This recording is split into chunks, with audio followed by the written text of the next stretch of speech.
लाठा रहना या बछेड़ बोलवाना असंसदीय शब्द है, अच्छे शब्द नहीं है। हर इंटरव्यू में कहता है राष्ट्रवाद की बात। राष्ट्रवाद का ठेका के रविंद्र सिंह जी ने ले रखा है। 6 महीने के कार्यकाल में एक व्यक्ति 2 हैंडपंप भी ला सकता है, वो बाढ़ में जैसलमेर बालोतरा का क्या भला कर सकता है। रविंद्र जी जिसको फॉलो कर रहे हैं माननीय विधायक, वो फॉलो सिर्फ बीजेपी और आरएसएस के लोगों को कर रहा है। हमारा और अमीन खान का छोटा मोटा मनमुटाव था, मैंने कांग्रेस ज्वाइन कर ली वापस। कल हमारा उनके घर पे आपस में समझौता भी हो गया। अब आप देखना, कांग्रेस पार्टी शिव विधानसभा से रविंद्र सिंह से काफ़ी आगे रही। पुराने जो आरएसएस के लोग हैं और बीजेपी के लोग, उनको ये फॉलो करता है, उससे साफ सिद्ध होता है ये बीजेपी का आदमी है और बीजेपी में जाएगा। और हमेशा ये शिव के जो मुसलमान के वोट है वो हमेशा परंपरागत कांग्रेस के वोट है, और इस बार भी 95% वोट कांग्रेस को मिलेंगे। तो भाई भाजपा है, भाजपा के वादे नारे ये सब खोखले हैं, जनता उसको जान चुकी है कि पांडवों ने 5 गांव मांगे थे, ये हुआ वो हुआ। मैं 2 हैंडपंप के लिए लोकसभा चुनाव लड़ रहा हूँ।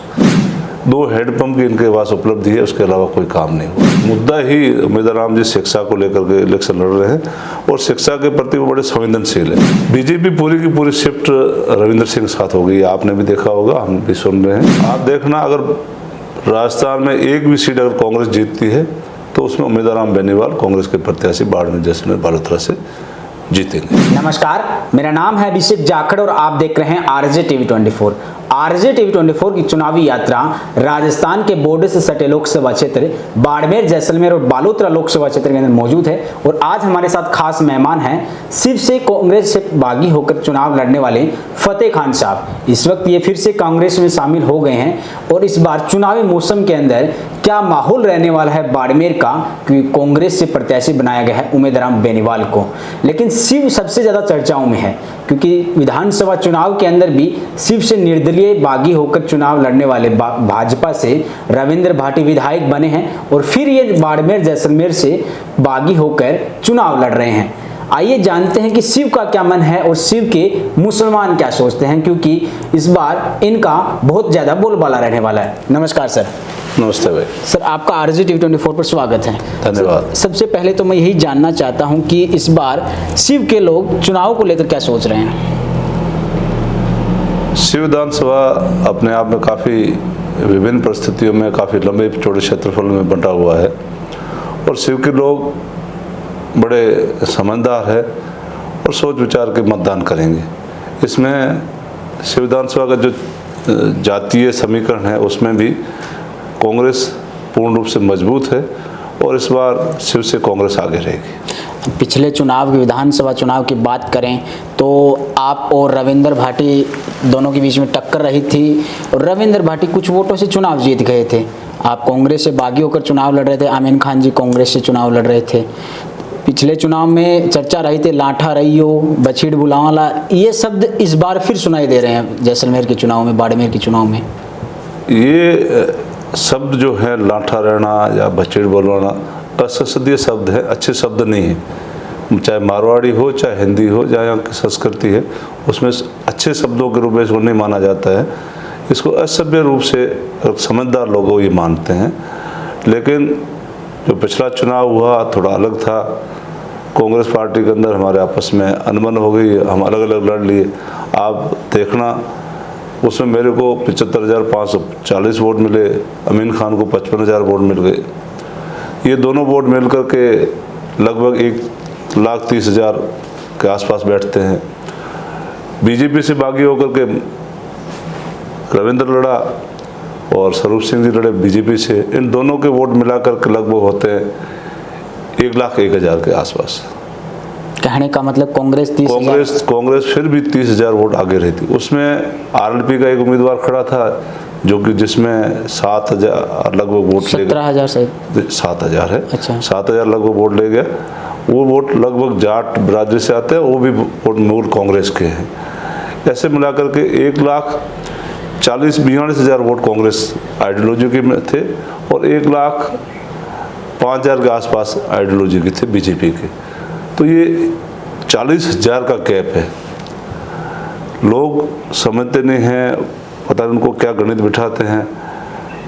कि रविंद्र सिंह से भी बहुत मजबूत रहेगा, लाख वोट आगे रहेगा, ये रहेगा वो रहेगा, ऐसा कुछ नहीं होने जा रहा है। आपकी हमारा और अमीन खान का छोटा मोटा मनमुटाव था, मैंने कांग्रेस ज्वाइन कर ली वापस। कल हमारा उनके घर पे आपस में समझौता भी हो गया। अब आप देखना, कांग्रेस पार्टी इसी विधानसभा से रविंद्र सिंह से काफ़ी आगे रहेगी। आपने कहा कि आमीन खान जी के साथ समझौता हो गया है, तो क्या लगता है फिर आपकी कम्युनिटी के जो मुसलमानों के वोट हैं वो सबसे ज़्यादा आपके शिव में माने जाते हैं? शिव के जो मुसलमान के वोट है वो हमेशा परंपरागत कांग्रेस के वोट है, और इस बार भी 95% वोट कांग्रेस को मिलेंगे। 5% या 7% इधर उधर होते हैं तो हर जगह होते हैं, उसमें कोई बड़ा बात नहीं। आपके यहाँ से मौजूदा सांसद हैं कैलाश चौधरी, क्या काम करवाया 5 सालों में? कैलाश जी सम्मानीय है, केंद्र में मंत्री है, बाड़मेर जिले का सौभाग्य है, लेकिन काम के नाम पर उनका कोई छाप नहीं छोड़ सके, आना जाना पब्लिक के साथ रहा नहीं।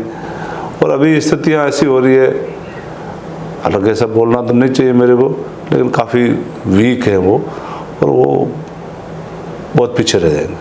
टक्कर किसके बीच में मानते हैं?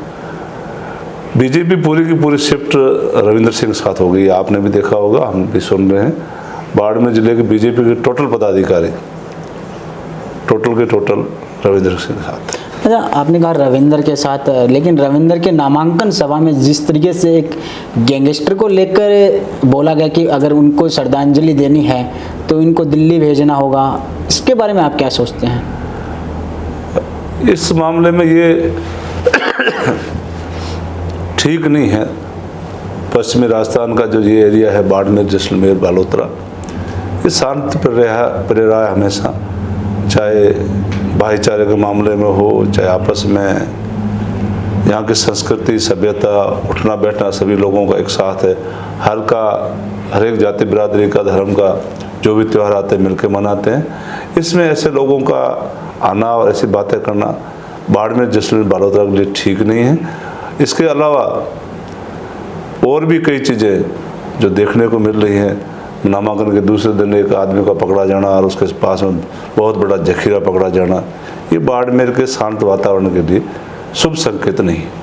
क्या उम्मीद करते हैं कि इस बार जिस तरीके से कांग्रेस ने उमेदराम बेनीवाल को प्रत्याशी बनाया है, क्या कुछ बदलाव होंगे? आप देखना, अगर राजस्थान में एक भी सीट अगर कांग्रेस जीतती है तो उसमें उमेदराम बेनीवाल कांग्रेस के प्रत्याशी बाड़मेर, जैसलमेर, बालोतरा से जीतेंगे। मुद्दे क्या रहेंगे यहाँ पे? क्या क्या समस्याएं देखने को मिलती है बाड़मेर जिले में? समस्याओं के मामले में काफ़ी विचित्र क्षेत्र है। दुनिया के कई देशों से बड़ा क्षेत्रफल इस लोकसभा क्षेत्र का है,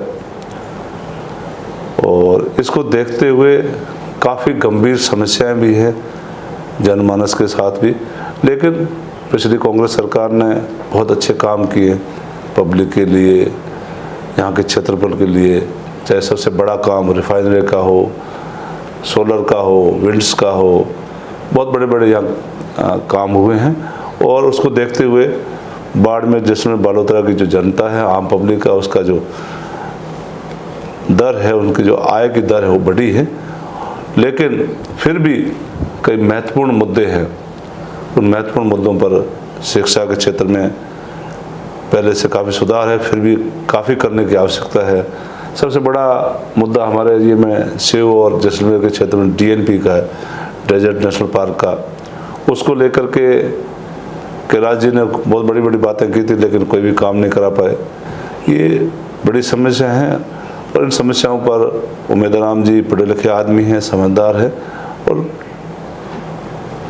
भारत के पार्लियामेंट में मजबूती से बाड़मेर का पक्ष रखेंगे। आपने कहा कि शिक्षा को महत्व है। उमेदराम जिस तरीके से बायतू के अंदर शिक्षा को लेकर बढ़ावा दे रहे हैं, क्या अगर उमेदराम यहाँ से दिल्ली जाते हैं तो जिस तरीके से बायतू के अंदर शिक्षा को महत्व दिया जा रहा है वो पूरे क्षेत्र में मिलेगा उनको फ़ायदा?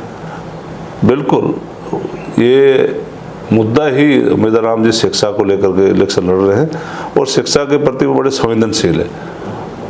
यहाँ बाड़मेर जिले की रोल मॉडल स्कूल जो बनी हुई है, पूनियों का तला इनकी खुद की स्कूल है, उसको लोग देखने के लिए जाते हैं।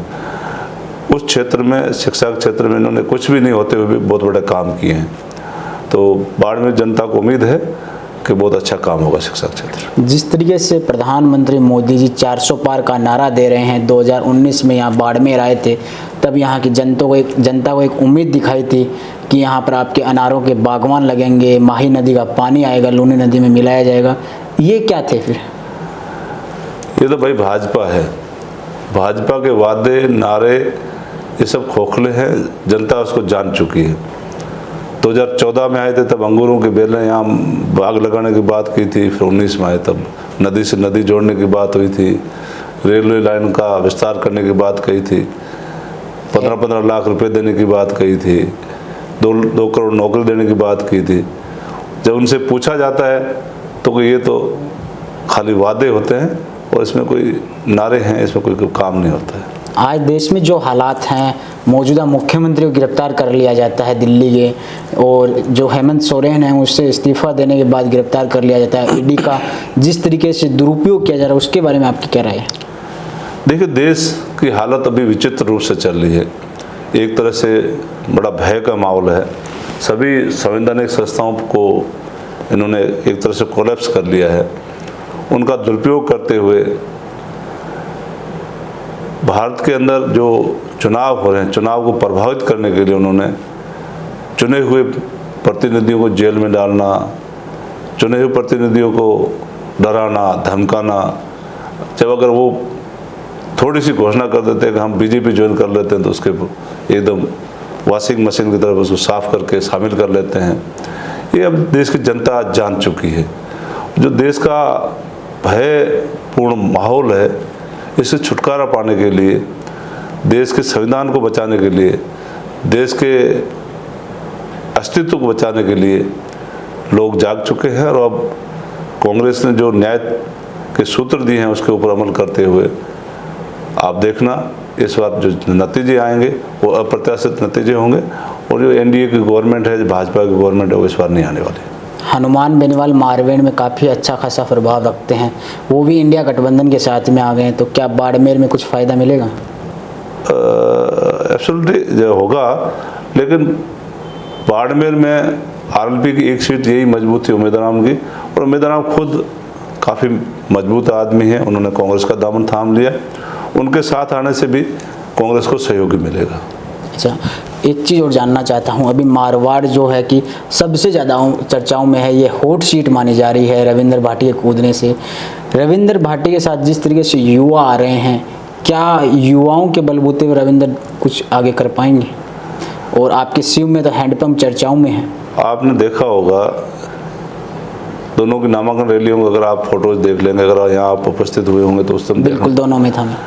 दोनों रैलियों में जो युवाओं की बात आ रही है, बनस्पत रविंद्र की रैली से उम्मीदवारों की रैली में युवा ज़्यादा थे। और रविंद्र की रैली में जो लोग थे और उम्मीदवारों की रैली में जो नामांकन रैली में लोग थे, जो उत्साह देखने को आपको मिलेगा वो उम्मीदवारों की रैली में था। जब युवाओं में जब उत्साह होगा, जिसमें जज्बा है, वो आदमी श्योर जीतेगा, ये मैं आपको बता। लेकिन हैंडपंप काफ़ी चर्चाओं में, एक हैंडपंप ने यहाँ की समीकरण। आज तक एक इंटरव्यू देख रहा था, सुबह किसी ने मेरे व्हाट्सएप पे भेजा था, रूबी कल्याण उनका इंटरव्यू भेजी थी, उसमें भी वो कह रहा था कि पांडवों ने 5 गांव मांगे थे, ये हुआ वो हुआ, मैं 2 हैंडपंप के लिए लोकसभा चुनाव लड़ रहा हूँ।